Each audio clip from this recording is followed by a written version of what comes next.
एक पत्नी अपने भतीजे के साथ बनाती थी अवैध संबंध और उसका पति रिक्शा चलाता था। पति रिक्शा चलाकर अपनी पत्नी का भरण पोषण करना चाहता था, उसको जमाने की सारी खुशियां देना चाहता था, लेकिन जो पत्नी है वह अपने पति को ही धोखा दे रही थी। दोस्तों, आजकल के ज़माने में ये बहुत कुछ चला हुआ है। 100 में से 95% यही धंधे हो रहे हैं आजकल। घर तो किसी के बसे ही नहीं है, सिर्फ यही काम हो रहे हैं ज़्यादातर। तो यह घटना कहाँ की है और क्या हुआ था इसमें? अंत में एक इंसान की मौत हो जाती है। क्या हुआ था, पूरी सच्चाई जानने के लिए वीडियो को अंत तक जरूर देखिएगा। नमस्कार, मैं हूं सुदेश कुमार और तिरछी बात चैनल में आपका स्वागत है। दोस्तों, यह घटना राजस्थान के एक गांव की है। राजस्थान के एक गांव में एक अमरजीत प्रजापति नाम का एक व्यक्ति रहा करता है, जिसकी उम्र 36 साल हो चुकी है। और दोस्तों, उसकी शादी 27 अगस्त 2014 को हो गई थी। उसकी पत्नी का नाम सीमा प्रजापति होता है। सीमा प्रजापति फिलहाल 28 साल की है। और अमरजीत प्रजापति का एक भतीजा है जिसका नाम होता है संजय। संजय की उम्र होती है 26 साल, यानी कि संजय की उम्र 26 साल और उसकी चाची सीमा की उम्र 28 साल। दोनों का एज का जो डिफरेंस है वो बहुत ही कम है। अब यहाँ पर क्या होता है, जो अमरजीत प्रजापति होता है वह गरीब परिवार से संबंध रखता है। तो यहाँ पर जो सीमा होती है, सीमा के पास उसका भतीजा संजय घर पर आ जाया करता है। दोनों हंसकर बातें किया करते हैं, मजाक भी कर लिया करते हैं। लेकिन दोस्तों, एक बात और कहना चाहता हूँ कि घर के अंदर जब औरतें हों तो ना दोस्तों को एंट्री करने दें, ना ही किसी ज़्यादा सगे संबंधी को, क्योंकि औरतों की बुद्धि घुटने में होती है। न जाने कब कैसा कबाड़ा रच कर बैठ जाए, इनका कोई पता नहीं होता है। कई बार ऐसा होता है दोस्तों, तभी मैं कह रहा हूँ। लेकिन औरतें बहुत समझदार भी होती हैं, जो अपने घरों को चलाती हैं, देश की सीमा पर खड़ी हुई हैं बंदूकें लेकर के, देश की सुरक्षा भी कर रही हैं। लेकिन सभी औरतें ऐसी नहीं होती हैं, कुछ तो महाबेवकूफ़ होती हैं। ऐसी महाबेवकूफ़ यहाँ पर यह औरत थी। तो यहाँ पर इसका भतीजा इसके पास आ जाया करता, इससे बातचीत किया करता, दोनों हंस कर बातें किया करते हैं। और जो इसका भतीजा होता है संजय, वह इस सीमा से डायलॉग भी मारा करता है। तो यहाँ पर जो इसका चाचा होता है अमरजीत, वह इनके मजाक करते हुए इनको देखता है तो सोचता है दोनों एक ही उम्र के हैं, कोई नहीं, हंस बोल लेते हैं। यहीं पर सबसे बड़ी चूक होती है दोस्तों, जब यह कह देती है कि कोई नहीं, हंस बोल लेते हैं। यहीं से तो मामला आगे बढ़ता है। अब यहाँ पर क्या होता है दोस्तों, दोनों बातचीत करते रहते हैं। एक दिन क्या होता है, एक दिन सीमा अपने घर के अंदर नहा रही होती है। तभी संजय जो होता है सीमा के घर पहुँचता है, जाकर आवाज़ लगाता है, चाची चाची कहाँ हो? तो चाची सीमा कहती है कि मैं नहा रही हूँ, बाथरूम के अंदर हूँ, तुम बैठो, मैं अभी आती हूँ। तो दोस्तों, सीमा पता नहीं उसके दिमाग की क्रिएशन थी या फिर वह ऐसा चाहती थी या फिर गलती से ऐसा हुआ।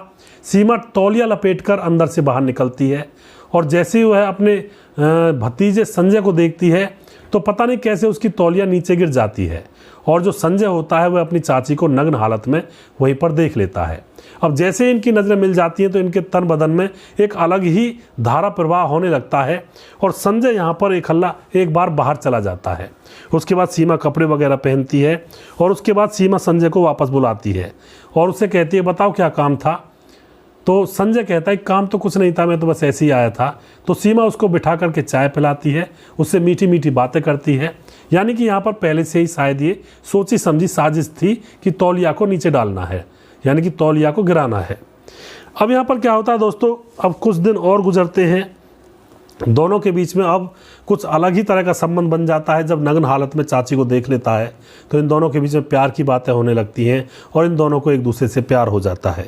अब यह प्यार जब हो जाता है तो ये प्यार नहीं होता है, यह हवस होती है एक दूसरे के प्रति, अट्रैक्शन होता है बस। अब इन दोनों के बीच में संबंध बनने लगते हैं, जो कि बहुत ही गलत है, जो कि अपने पति को यह धोखा दे रही थी। संबंध यहाँ पे बनने लगते हैं। तो अब क्या होता है दोस्तों, धीरे धीरे कुछ समय गुजरता है तो अब सीमा गर्भवती हो जाती है और सीमा का जो पति होता है अमरजीत, उसको पता ही नहीं है कि ये बच्चा किसका है, मेरा है या उस भतीजे का है। उसको तो इनके मैटर का ही पता नहीं होता है। लेकिन अमरजीत खुश होता है कि उसकी पत्नी को बच्चा होने वाला है। अमरजीत गरीब आदमी था, अपनी पत्नी से कहता है, सुनती हो जी, ऐसा करते हैं, बच्चे का खर्चा बढ़ेगा, चलो हम शहर चलते हैं, वहाँ पर कमाएंगे, मैं रिक्शा चलाऊंगा जिससे कमाई होगी और इस बच्चे के लिए हमें अच्छे भविष्य का निर्माण करना है। यानी कि पति अपनी पत्नी और अपने होने वाले बच्चे के लिए कितनी सोच रहा है, लेकिन पत्नी उसी की नज़रों के सामने उसको धोखा दे रही है। अब यहाँ पर क्या होता है, उसकी पत्नी कहती है ठीक है चलो मैं भी तुम्हारे साथ चलती हूँ। तो पति अमरजीत अपनी पत्नी को लेकर के गाजियाबाद चला जाता है। वहाँ पर एक किराए का कमरा लेता है। किराए का कमरा लेकर के वहाँ पर ये दोनों पति पत्नी रहने लगते हैं। और जो पति है अमरजीत, वह रिक्शा चलाया करता है, पत्नी घर पर आराम से लेटी रहा करती है। अब क्या होता है दोस्तों, एक दिन वहाँ पर संजय आ जाता है। संजय आकर अपनी भाभी से बातें करने लगता है और उसके साथ संबंध भी बना लेता है। उसके बाद जो अमरजीत होता है रिक्शा चला करके जब घर पहुंचता है तो घर पर उसका भतीजा संजय वहां पर उसको मिलता है, जो कि उसकी पत्नी से हंस कर बात कर रहा था। अब यहाँ पर जो पति होता है अमरजीत, उसको तो कोई शक ही नहीं था इनके ऊपर, वह तो सीधे स्वभाव का था। अब यहाँ पर वह कहता है भतीजे संजय से, तुम कैसे आए? संजय कहता है मेरा एग्ज़ाम था और मैं पेपर देने के लिए यहाँ पर आया था, तो मैंने सोचा क्यों ना तुम्हारे पास ही रुक जाऊँ 2-4 दिन के लिए। तो अमरजीत हंसकर कहता है कि हाँ हाँ बेटा रुक जाओ, कोई दिक्कत नहीं है।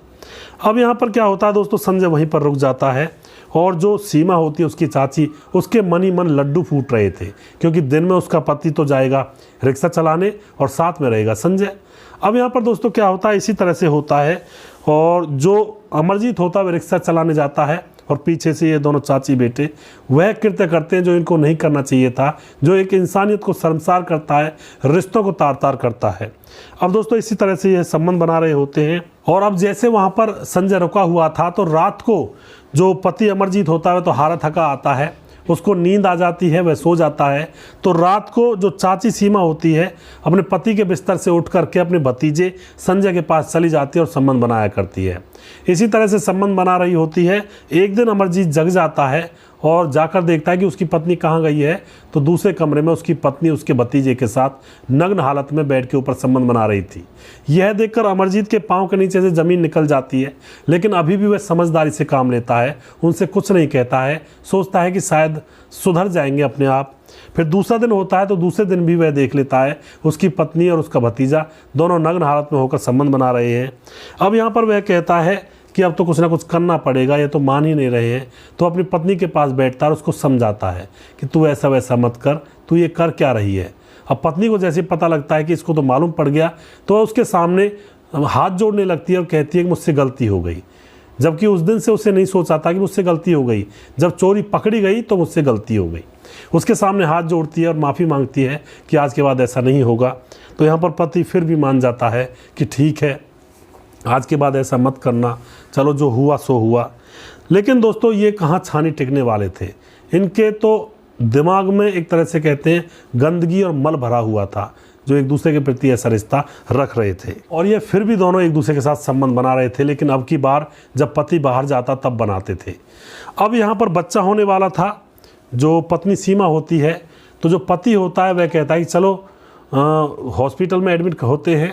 हॉस्पिटल में जैसे ही एडमिट होते हैं उसके बाद क्या होता है दोस्तों, घर से जो भतीजा संजय होता है वह गायब हो जाता है। अब संजय गायब हो जाता है और जो चाची होती है उसको बच्चा हो जाता है। बच्चा होने के बाद वह घर आती है, देखती है संजय नहीं है।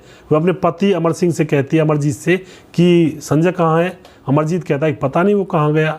तो घर पर फ़ोन किया जाता है, लेकिन संजय घर पर भी नहीं पहुंचा था। तो यहाँ पर बड़ी असमंजस परिस्थिति हो जाती है और संजय के घर वाले पुलिस में रिपोर्ट दर्ज करवा देते हैं कि आखिर संजय गया तो गया कहाँ। और जो सीमा होती है उसको अपने पति के ऊपर शक होता है, वह वहीं पर रिपोर्ट दर्ज करवा देती है कि संजय गायब हो गया है, हमारा भतीजा था, घर में रहता था। पुलिस आती है, पुलिस पूछती है तुम्हें किसके ऊपर शक है। तो सीमा डायरेक्ट अपने पति के ऊपर इल्ज़ाम लगाती है कि मेरे पति ने ही संजय को गायब करवाया है। पुलिस अमरजीत को पकड़ लेती है, सख्ती से पूछताछ की जाती है, तो सारा राज यहाँ पर खुल जाता है। जो अमरजीत होता है वह कहता है कि मेरी पत्नी पर जब बच्चा होने वाला था तो संजय घर पर अकेला था और यह मेरी पत्नी के साथ संबंध बनाया करता था। मुझे इसके ऊपर बड़ा गुस्सा आ रहा था। मैंने कई दिनों से सोच रखा था कि इसके साथ आखिर क्या करूं। वह बताता है संजय सो रहा था और वह कुल्हाड़ी लेता है, कुल्हाड़ी से एक ही बार उसकी गर्दन पर करता है, वह उसकी मौत हो जाती है। उसके बाद उसके हाथ पांव को काट करके एक बोरे में भरता है और बोरे में भर करके उसकी लाश को एक अवैध जगह पर फेंक आता है। दोस्तों पुलिस उस जगह को पूछती है कि कहाँ पर वह लाश पड़ी है। पुलिस वहाँ पर जाकर देखती है तो वहाँ पर संजय का शव टुकड़ों में कटा हुआ उस बोरे के अंदर पड़ा हुआ था। उस बोरे को उठाया जाता है, पोस्टमार्टम के लिए भेजा जाता है और इधर इस पति अमरजीत को जेल में डाल दिया जाता है। इसके ऊपर विभिन्न धाराएं लगाई जाती हैं। तो यहाँ पर दोस्तों पति जेल में चला गया, क्योंकि पति ने जो किया, कोई भी दुनिया का ऐसा पति है कौन ऐसे इस तरह से झेल लेगा। यहाँ पर पति ने जो किया वैसे तो गलत किया, लेकिन कई बार ऐसी जो तरंगें हैं वो उठती हैं और यहाँ पर अमरजीत रोक नहीं पाया और उसने अपने भतीजे को ही जान से मार दिया। लेकिन दोस्तों जो औरत थी सीमा, वह अभी भी घर में ही है और अब क्या गारंटी है वह अब किसी और से नैनमटक्का नहीं करेगी। पति अब यहाँ पर हम बेवकूफ़ी कहेंगे, अब तो वह जेल में चला गया, पत्नी अब खुले सांड की तरह घूमेगी, अब किसी से भी वह कुछ भी कर सकती है। अब क्या पति उसको रोक लेगा? नहीं रोक पाएगा। सिर्फ उसने अपनी ज़िंदगी बर्बाद कर दी। एक बार का जो गुस्सा आता उसको कंट्रोल कर जाता, क्योंकि ये औरतें जो होती हैं यह गोद बचा कर आती हैं, दूसरे घर से आती हैं। अगर ये गलत करती हैं तो इसमें हमारा क्या कसूर है? इनके संस्कार ही गलत होते हैं, पीछे से जो लालन पालन होता है। तो इन चीज़ों में ज़्यादा सोचने समझने की ज़रूरत इस अमरजीत को नहीं थी। या तो उसको तलाक दे देता, उससे अलग हो जाता, या फिर जो भी और कुछ करना है परिवार को इकट्ठा करता, इन दोनों की करतूत को बताता, तो यह मामला टल सकता था और ज़िंदगी बच सकती थी। लेकिन यहाँ पर थोड़ी सी कहते हैं क्रोध में आकर ऐसा काम कर डाला। अमरजीत जेल में रहेगा और जो संजय है उसकी जान चली गई और पत्नी अभी भी खुले हिस्से से घूमेगी, मौज लेगी, यानी कि पूरी तरह से कहीं भी जा सकती है। अब तो उसको कोई रोकने वाला भी नहीं है। तो यहाँ पर पत्नी कहाँ रोक पाई? तो दोस्तों कई बार हम करते तो ये है कि भाई बदला ले लेंगे, ये कर देंगे, वो कर देंगे, लेकिन बात तो उल्टी पड़ जाती है। कुछ भी सॉल्यूशन नहीं निकला इस कहानी में। अगर आपको हमारा वीडियो अच्छा लगता है तो इसको शेयर ज़रूर कर दिया करें। दोस्तों कभी भी अवैध संबंधों में ना पड़े, वरना अवैध संबंधों का अंजाम बहुत खतरनाक होता है। जितने भी यहाँ पर आजकल क्राइम के केस आते हैं पुलिस थानों में, मैं आपको बता देना चाहता हूँ, आज से 20-25 साल पहले पुलिस थानों में जो केस आते थे वो ऐसे आते थे जैसे भाई भाई का बंटवारा हुआ है, ज़मीन के ऊपर लड़ाई हो गई है, पड़ोसियों में लड़ाई हो गई है, इस तरह के केस आते थे। लेकिन आज के ज़माने में 90% केस इन्हीं हवस के चक्करों में हुए खून के लिए आते हैं। कोई किसी को मार देता है, कोई किसी को लेकर भाग गई या कोई किसी को लेकर भाग गया, किसी ने माँ बाप की इज्जत को तार तार कर दिया और किसी ने किसी की हत्या कर दी। आज के ज़माने में पुलिस थानों में जाकर देखिए, फाइलें भरी पड़ी हैं सिर्फ इसी हवस के धंधे के ऊपर। ये प्रेम का नाम लेकर अपनी हवसों को पूरा करते हैं और फिर कोई ना कोई कांड और कबाड़ा कर बैठते हैं और पुलिस थानों में ऐसे केस भरे पड़े हैं। तो ज़माना बदल चुका है, कलयुग का दौर चला हुआ है। अपने आप को सावधान रखें, सुरक्षित रहें, मैं तो यही बार बार कहता हूं। दोस्तों अगर आपको हमारा वीडियो अच्छा लगता है तो इसको शेयर जरूर कर दिया करें। अगला प्रोग्राम बहुत जल्दी फिर से लेकर आऊँगा किसी सच्ची घटना के ऊपर। तब तक आप खुश रहें, सावधान रहें, रिश्तों की अहमियत को समझें। जय हिंद, जय भारत।